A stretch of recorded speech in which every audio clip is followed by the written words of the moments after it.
Click the links to join my channel here or over at subscribe. I have the various other links, and I have a mailbox if you want to mail me a comic that you want me to look at. So Netflix nukes The Witcher because for really no reason whatsoever. It seems to be happening all across Hollywood. So what happened is you have a show based on a pre-existing property. All you have to do is stick to what connected with people to get them on board with the show in the first place. The reason that you know the name is because somebody wrote it, put it out there, and it grabbed an audience. All you have to do is be a faithful curator to the story. Don't try to transform it to push your own personal narrative.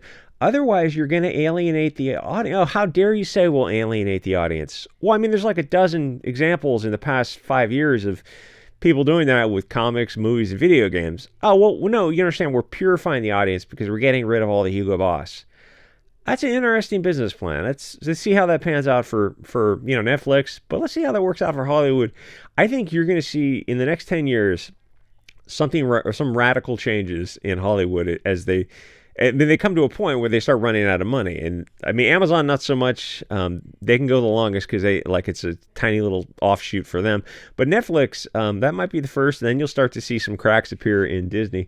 So people want the artist's original vision of whatever they came up with. If you want something else, all you got to do is write something fresh. How hard is that to just get a group of writers together and say, hey, let's just create a property from the ground up? I mean, like, properties they start from somewhere. I mean, that's not usually how it's done. That's kind of like, corporate advertising stuff. But it's like, to make a show on Netflix, it's not, it's like you're drawing from mythology. They want to make a woke mythology series. It's like, okay, just do it from the ground up, and you might have a chance of connecting with people. But they never do that. They never tell original stories.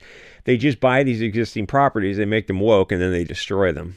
Then they call the audience wreckers of progress because attacking the audience has worked. I think they're thinking they're not going to shame the audience the insult. They know those people are not coming back. But I think that they hope that the SJWs will see this us versus them split, and then the SJWs will get on board the shows.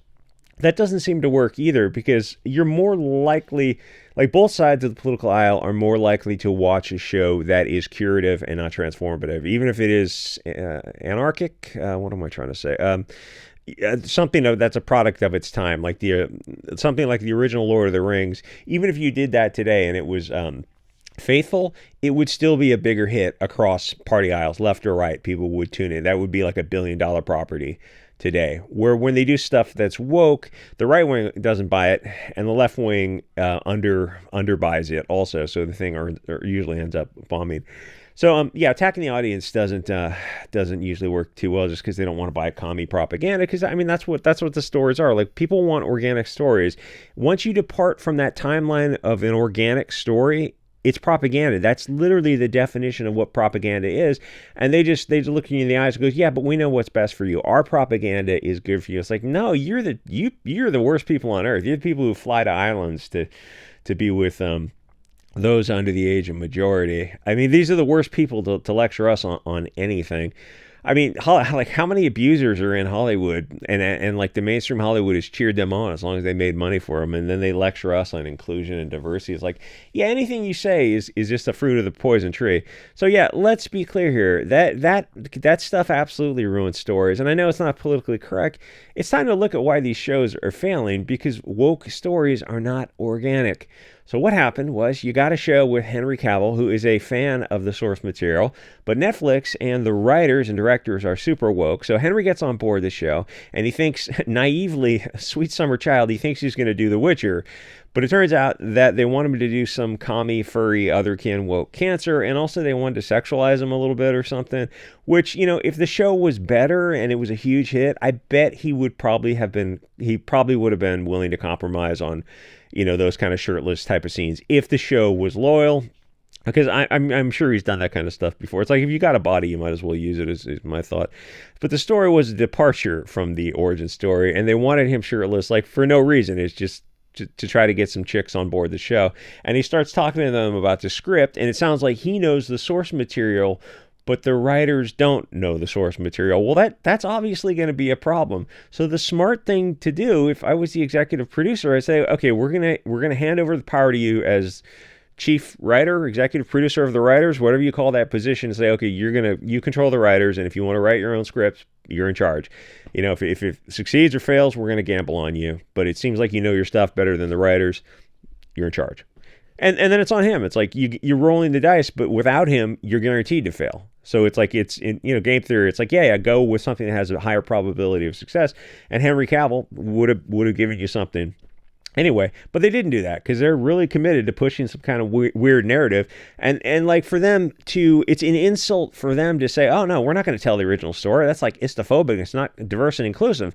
But then why'd you buy the property rights to it? Oh, because what we're doing is bait and switch. We're buying the rights to the name recognition to get people on board, and then we're going to switch it out with some woke propaganda. It's like, oh, isn't that awfully deceitful?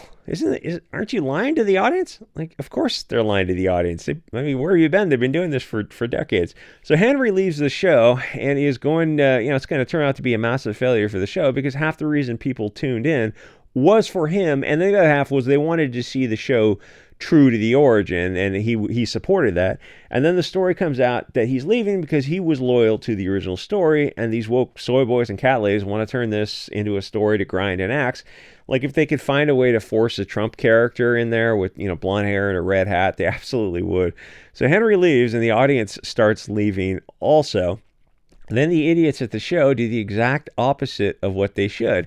They start attacking Henry Cavill online, and this just goes over like a Led Zeppelin because it's way too obvious that they're panicking. It comes across like angry, like vindictive soy boy type of backstabbing energy. It's like nobody buys it. This guy's suddenly a monster because he wanted to stick to the original story, and like now the stories are coming out. You're saying, oh no, behind the scenes he was a real jerk. Yeah, I don't believe you. So the thing is, the soy boys don't really understand that they don't get sympathy by attacking someone. Usually they just look evil because nobody believes them, especially when Henry Cavill has a reputation as a nice guy. So they get a replacement actor, but nobody cares. They wanted Henry, and more importantly, they wanted a faithful story.